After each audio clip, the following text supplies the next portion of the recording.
دا سیده کنه چې زموږ سره دا ډیټا راکړې ده چې بوم لینث معلومول دي پکې. اوس زموږ سره ریډیس څومره دی 10 میټر دی او بوم انګل چې کوم دی زموږ سره څه دی 64 دی.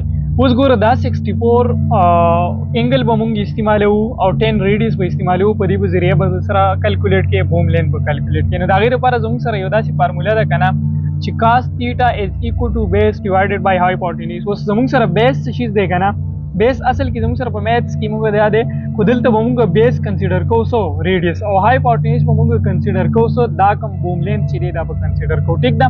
نو cos theta دلته زموږ سره تیټا اصل کې څه شي دی کنه چې د دې بوم او د ځمکه چې کومه ده کنه د دې په منځ کې چې کوم انګل لري ته زموږ سره سره تیټا ده.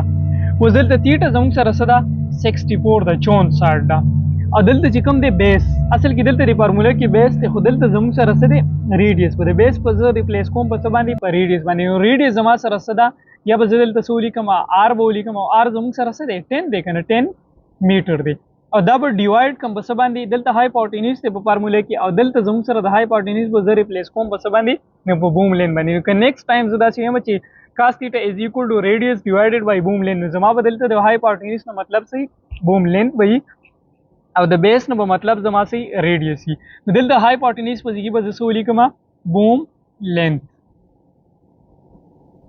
اوس فارمولا زموږ سره څه شو cos 64 یا cos theta is equal to radius divided by boom length. نو ریډیس already موږ راکړل دی شوی دی او cos theta او کوم theta چې دا دلته چې دا کوم theta دا موږ راکړل شوی دی دا به زه استعمالوم او بوم لینث به پرې باندې کیلکولیټ کوم. نو cos 64 is equal to radius زموږ سره څه دی 10 میټر دی او دا به ډیوایډ کو په څه باندې په بوم لینث باندې او سمپل زه داسې شارټ کټ لیکم BL. ټیک ده.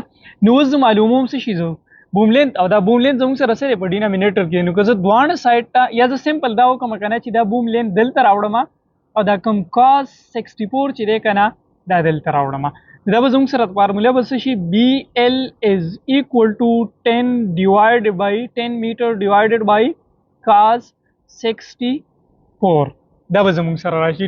نو اوس بوم لینث is equal to 10 meter divided by cos 64 دا دوانه چې کله ډیوایډ کم کنه د دې نه زموږ سره راځي 22.81 میټر. دا ډیسټنس به زموږ سره بوم لینث به زموږ سره څومره راشي 22.81 نو بوم لینث زموږ سره څومره شو 22.81 میټر.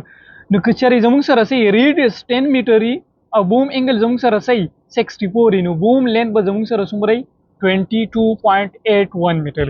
اوس په دې ځای کې ما داسې وکړو که نه چې سمپلی مې داسې وکړو چې بوم لینث مې دلته شیفټ کو او دا cos 64 مې دلته نو دا راځي څنګه نو دې به لږ څه وکړم فردر به ایکسپلینیشن وکړم چې cos 64 is equal to 10 meter divided by BL. BL मतलब boom length دا به زه څه وکړم both side multiplied by boom length. نو دلته به هم څه وکړم boom length سره به multiply کړم. boom length اور boom length ختم شو نو داسې به وکړم چې دا دواړه زموږ سره ختم شو. اوس زه معلوموم څه شي زه بوم لینث معلوموم کنه نو دلته زموږ سره څه شو بوم لینث شو. نو بوم لینث multiplied by cos 64 is equal to 10 میټر.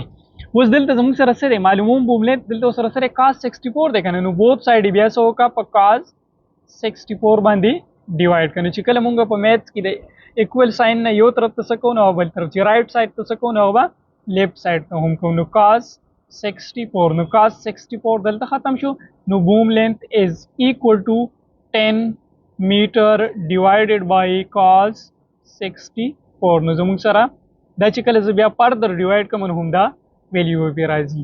دا زموږ سره بوم لینث به څومره په دې ریډیس په دې کنفیګریشن باندې په دې ریډیس او په دې انګل به زموږ سره بوم لینث څومره 22.81 میټر.